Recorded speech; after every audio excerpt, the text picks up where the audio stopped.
Monsieur le ministre, vendredi dernier, vous disiez encore que les grandes monnaies avaient trouvé leur véritable niveau.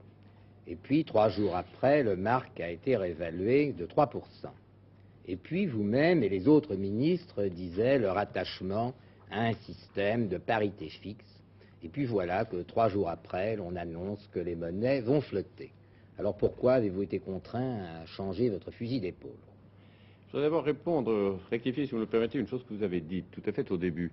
Vous avez dit que le franc n'était plus rattaché à l'or. Mais si, le rapport entre le franc et l'or n'est absolument pas changé par ce qui vient d'être décidé. Le problème qui se pose, c'est les rapports entre le franc et le dollar. Le dollar lui-même étant à l'heure actuelle, comme vous savez, une monnaie inconvertible, en fait, la définition du franc en or n'est pas changée. C'est un point théorique, mais enfin important. Monsieur Vernet, lorsque nous sommes réunis vendredi dernier à Paris, nous réfléchissions déjà à la solution qui finalement a commencé à être mise en œuvre hier soir. Parce qu'en fait, cette mise en œuvre n'est pas complète. Il nous reste encore une décision à prendre vendredi et puis une mise en forme technique à faire. Et donc, nous avions déjà à l'Élysée, avec le président Pompidou, convenu de l'orientation que nous prendrions. Lorsque nous avons parlé des parités, nous avons toujours dit dans leur ensemble, d'une manière générale, parce que nous savions qu'il y avait un problème particulier du Deutschmark, de la monnaie allemande, et que ce problème devait être traité avant que nous puissions prendre d'autres décisions. Et je peux vous dire, j'ai dîné vendredi soir avec mon collègue de l'Allemagne fédérale, et nous avons débattu de la question qui a finalement été tranchée par le gouvernement allemand dans le sens d'une réévaluation du Deutschmark. Alors, d'autre part, vous parlez de la question de la défense des parités. Nous n'avons pas dit parité fixe, nous avons dit la défense de la grille des parités. Et il faut bien voir que pour maintenir une parité, il faut être deux. Ce qui est important dans les rapports entre les monnaies, ce n'est pas une monnaie toute seule, c'est le rapport entre cette monnaie et une autre. Et nous avons estimé que ce qu'il y avait de plus important à l'heure actuelle, c'était de maintenir les rapports de parité entre les monnaies européennes, que c'était l'essentiel, en réalité, de l'objectif que nous devions poursuivre. Alors, peut-être il faut que je vous dise pourquoi. C'est pour deux raisons. La première raison, c'est que de toute façon, dans le monde, à l'heure actuelle, il est impossible de maintenir une parité vis-à-vis de monnaies qui refusent d'en avoir, puisque la livre est une monnaie flottante, la lire est elle-même une monnaie flottante, le dollar, comme vous le savez, est une monnaie sur laquelle, jusqu'à présent, les États-Unis refusent d'intervenir, donc nous ne pouvons pas, nous, maintenir une parité fixe vis-à-vis de monnaies qui ne le sont pas. Et ensuite, c'est en raison de la structure de notre commerce extérieur. Ce qui est très important, c'est d'organiser une espèce de tâche de parité fixe, en partant du centre, c'est-à-dire du marché commun, et puis en l'élargissant autant que possible. Et les pays avec lesquels nous avons décidé de maintenir des parités resserrées, hier soir, représentent environ 38% de notre commerce extérieur. Si vous ajoutez à ces 38% la zone franc, qui représente 9%, et si vous ajoutez les monnaies des pays qui vraisemblablement se joindront à nous, puisque vous savez que certains pays, comme certains pays scandinaves ou la Suisse, se joindront à ce dispositif, cela représente au départ environ 54% de notre commerce extérieur que nous ferions avec des pays qui auraient une parité fixe. Or, il faut savoir que notre commerce extérieur, je le termine, avec les États-Unis, représente environ 5,5% de notre commerce extérieur. Et donc plus important pour nous d'organiser la stabilité des taux avec ce groupe de monnaies qu'avec le dollar des États-Unis. Question de Roger Prioret. Je suis obligé de constater qu'avec beaucoup d'habileté, vous venez d'effacer en 2 minutes ce que vous nous avez soutenu pendant 4 ans. Car pendant 4 années, vous êtes opposé à la flottaison des monnaies en disant que l'emploi des Français serait en cause, car si les marchandises vendues en dollars, qui ne sont pas que les marchandises américaines, baissaient de prix, ce serait une concurrence insupportable pour l'industrie française. Le président de la République lui-même a approuvé votre langage d'alors. Vous avez changé. Enfin, en matière monétaire, n'est-ce pas, ce qu'il faut poursuivre, c'est un objectif, et ce n'est pas le rattachement à des principes de doctrine qui eux-mêmes évoluent en fonction... Le plein emploi est quand même un point de doctrine. Alors, l'objectif, c'est d'assurer la croissance de l'économie française. C'est notre objectif. Lorsque nous étions dans un système de parité fixe, nous sommes restés dans le monde dans un système de parité fixe jusqu'en août 71. La France était favorable à ce système de parité fixe et évitait de se laisser faire et de laisser opérer une réévaluation de sa monnaie. Depuis 1971, le système des parités fixes est disloqué en dehors de nous, nous n'y pouvons rien.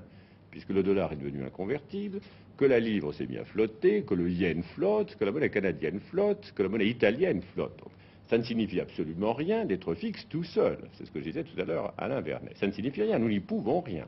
Nous devons donc adapter notre attitude à la réalité économique d'aujourd'hui. Alors, la réalité économique d'aujourd'hui, c'est que nous avons intérêt à maintenir la parité de notre monnaie vis-à-vis des pays qui sont autour de nous et qui représentent l'essentiel de notre commerce extérieur. Donc à l'heure actuelle, et ce n'est pas un paradoxe, ce n'est pas pour la défense de la parité relative du franc, c'est beaucoup plus le maintien du franc à l'intérieur du groupe des monnaies de la communauté économique européenne que le maintien, par exemple, de la parité du franc par rapport au dollar. Donc nous continuons. Pour employer un jargon électoral, nous avons eu un premier tour la nuit dernière à Bruxelles. Il y aura un deuxième tour monétaire vendredi à Paris avec les Américains. Et puis un troisième tour, et puis un quatrième tour. La dernière fois que les Européens et les Américains se sont rencontrés, c'était une circonstance historique, le 18 décembre 1971. 14 mois après, le dollar, pour la deuxième fois, dévaluait, et quelques jours après, le dollar s'effondrait. Alors, ma question sera double, Monsieur le Ministre. Ma question sera double, si vous voulez bien. Bien sûr. Oui.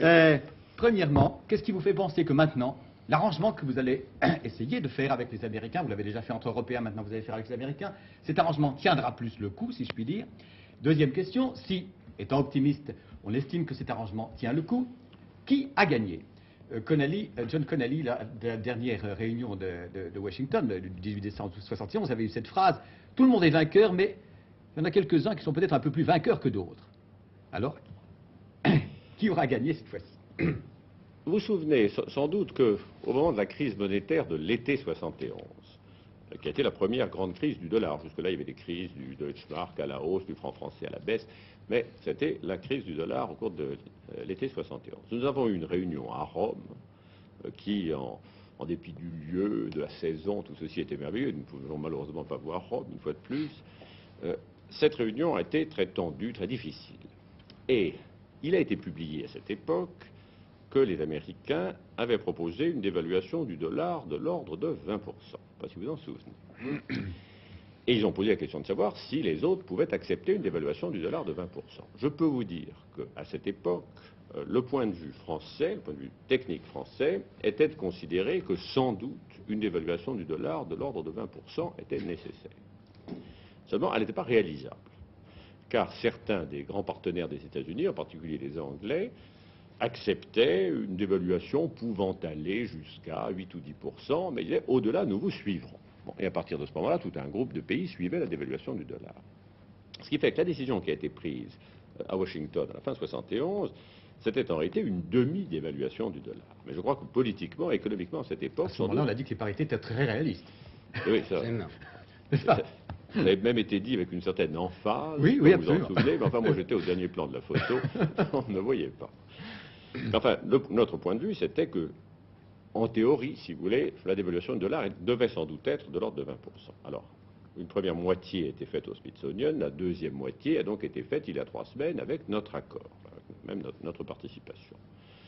Si vous regardez les niveaux de prix réels à l'heure actuelle et ce que valent les monnaies, je crois vraiment qu'il est raisonnable de dire qu'une évaluation supplémentaire d'une monnaie comme le franc français et même du Deutschmark à l'heure actuelle serait tout à fait injustifiée. Seulement la spéculation a des habitudes, c'est ça qui est tout à fait curieux.